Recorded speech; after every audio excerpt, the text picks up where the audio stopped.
Hello, art enthusiasts. Kamran here, inviting you on a drawing adventure. Grab your art tools, and let's create a delightful hen together.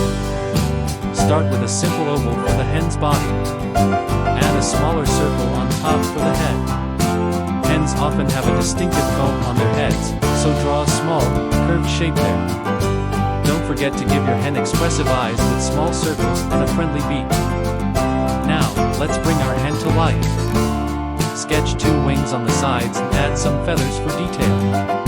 Hens usually have short legs, so draw 4 small lines with little claws at the bottom.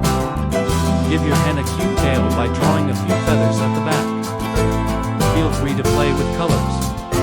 Hens come in various shades, so let your creativity shine. Experiment with different hues to make your hen vibrant and unique. Share your charming hen drawings in the comments. I'd love to see your creative takes. If you enjoyed this artistic moment, consider subscribing for more exciting drawing escapades.